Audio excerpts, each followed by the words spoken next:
It's Patrick Hutzel from IntensiveCareHotline.com, where we instantly improve the lives for families of critically ill patients in intensive care so that you can make informed decisions, have peace of mind, real power, real control, and so that you can influence decision-making fast, even if you're not a doctor or a nurse in intensive care. This is another episode of Your Questions Answered, and in last week's episode I answered another question from one of our readers, and the question last week was part 5 of My husband had open heart surgery with complications. He's not waking up, he needs 100% of oxygen, and now he's bleeding from the stomach. I'm so scared, help. And again, that was part 5 of this series. You can check out last week's episode by clicking on the link below this video. In this week's episode of Your Questions Answered, I want to answer another question from one of our clients, which are excerpts from email counseling and consulting sessions with me. And the question this week is part 6 of My husband had open heart surgery with complications. He's not waking up, he needs 100% of oxygen, and now he's bleeding from the stomach. I'm so scared, help. This was another great series of questions where I was able to basically handhold a very anxious and distressed client through a very stressful and complex situation. So Katie writes, "Hi Patrick, oh my God, I'm so thankful I can consult you. Yesterday, my husband, after 2 open heart surgeries in 3 days, was taken off the ventilator for about 12 hours. He's got in distress and they had to put him back in sometime early in the morning. He's back on the ventilator, back on sedation, and back in the induced coma again. Such a setback which has left my daughter and me devastated. The ICU nurse who's taking care of him said it could be weeks and weeks and even months yet in ICU, and they would not be taking the ventilator out anytime soon. I have been in distress ever since. I will go to the hospital, which is an hour away, later this morning and make sure I talk to a doctor. My husband will not want to live like this for weeks and weeks. He's the type who always has put his family first and will think he's a burden. He has always been very active. It is so very hard to see him like this. And after actually having him say a few words yesterday when the ventilator was taken out, we were overjoyed just to be knocked down again. Is there any hope out there? Should we ask for a second look from a different specialist, like a second opinion type of thing? The doctors do that sort of thing, call it more advanced, more perhaps expert people in, when they are perhaps perplexed as to what to do next. They have also been saying he has COPD. We never knew that, though he had been diagnosed with exercise-induced asthma and used to use an inhaler before and after he went for runs. He no longer uses it as he doesn't run like he used to. Thank you for any advice and hope you can give us." From Katie. So here is my response. Hi Katie, I am very sorry to hear that your husband had to be re-intubated after a failed attempt to get off the ventilator and the breathing tube. I would argue that the ICU nurse has misinformed you about not taking the tube out anytime soon. If your husband needs ongoing mechanical ventilation as a next step, he might need a tracheostomy first. ICU staff, doctors as well as nurses, are often poor communicators, and they can be very quick to paint a doom and gloom picture for a number of reasons. I have seen many patients failing their first attempt to get off the ventilator over the years. Given that you haven't seen this, and given that it's your husband, I can understand that you might panic and that you might feel all hope is lost. Intensive care is often 2 steps forward and 1 step back. One of your biggest assets during this once-in-a-lifetime challenge is to be patient and take one day at the time. I know it's easier said than done, but you can't rush recovery from critical illness in intensive care. Your husband will need time to get through this. Panic is the wrong approach. A second opinion might be an option, however, it's most likely too early for a second opinion. Hospitals do that sort of thing, but it might cost you money as well, given that you are in the United States. I do believe that we are providing perspective and a second opinion here at intensivecarehotline.com, with the difference that we are not covering the doctors and the hospitals. Most of the time when a second opinion is provided by another hospital or by other doctors, they tend to know and also cover each other. Besides being distressed, have they given you a reason why your husband failed getting off the ventilator? Once you have a reason for the failure, I might be able to share more insights. Katie, you also need to look after yourself during this challenge. You should be looking at an article and a video that I wrote, the 3 most dangerous mistakes that you are making, but you are unaware of if your loved one is critically ill in intensive care. Check out this article because it helps you to eliminate the mistakes that you are making while your husband is in intensive care. Also, to put things in perspective, I have seen many critically ill patients in intensive care staying for many weeks in an induced coma and yet still survive. Most critically ill patients in intensive care in an induced coma don't remember much of their stay in ICU. Your husband may thank you one day for not giving up. Remember, life is very precious.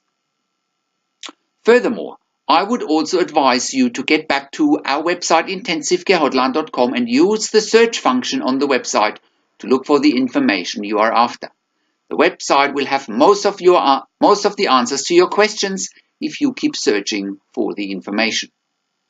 Moreover, please check out more articles and videos regarding ventilation, breathing tube, tracheostomy and induced coma in intensive care.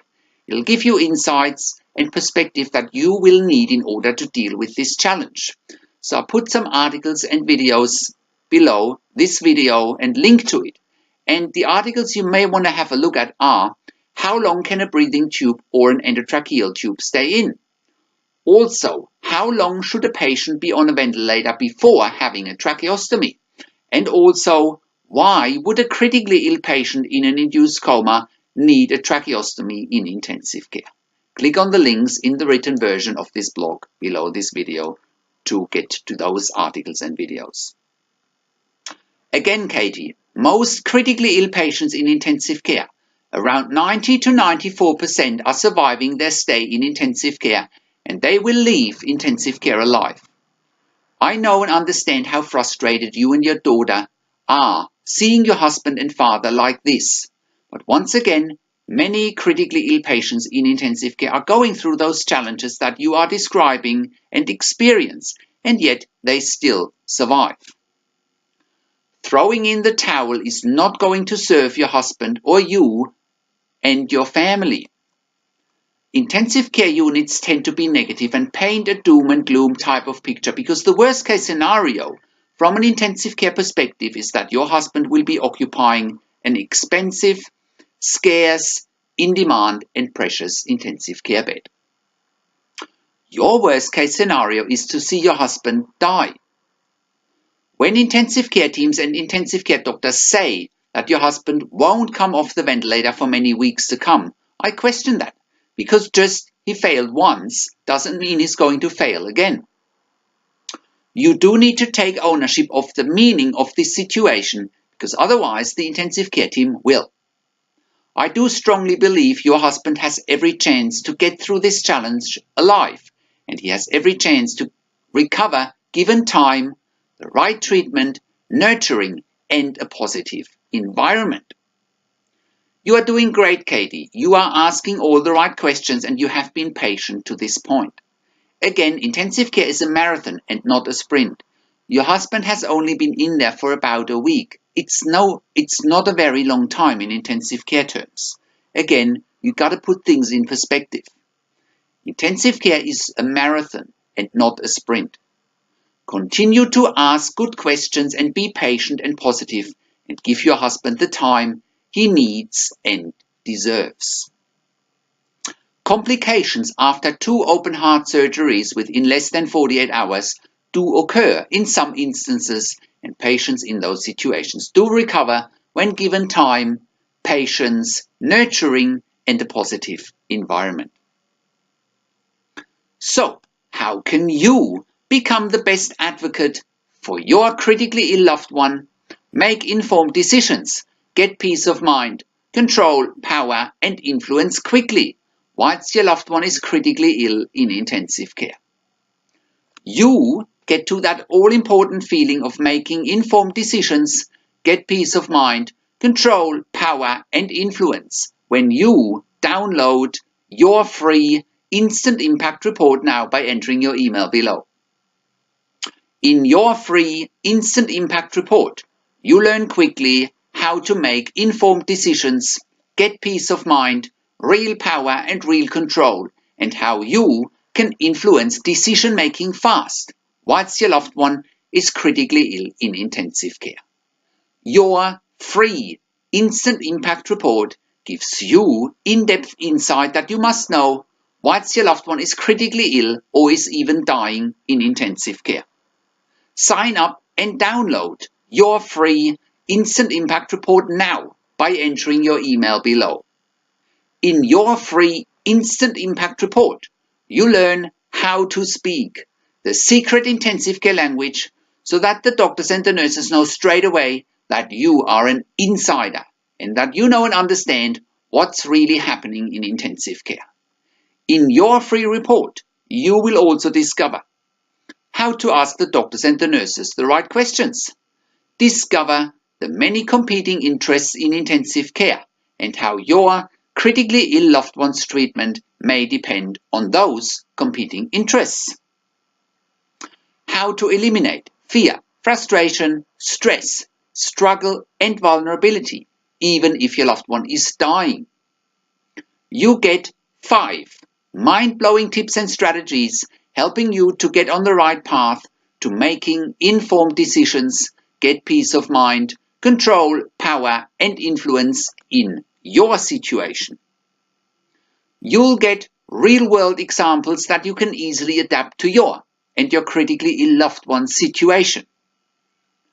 How to stop being intimidated by the intensive care team and how you will be seen as equals. You'll get crucial behind-the-scenes insight so that you know and understand what's really happening in intensive care and how you need to manage doctors and nurses in intensive care, and it's not what you think. Thank you for tuning into this week's Your Questions Answered episode, and I'll see you again next week in another update. Make sure you also check out our blog section for more tips and strategies, or simply send me an email to support@intensivecarehotline.com with your questions. Or you can call me, find international phone numbers on our contacts tab, also at the top of the website. Also, check out our ebook section where you get more ebooks, videos and audio recordings, and where you can also get one-on-one counseling and consulting with me via Skype, over the phone or via email by clicking on the products tab. This is Patrick Hutzel from intensivecarehotline.com, and I'll see you again next week in another update.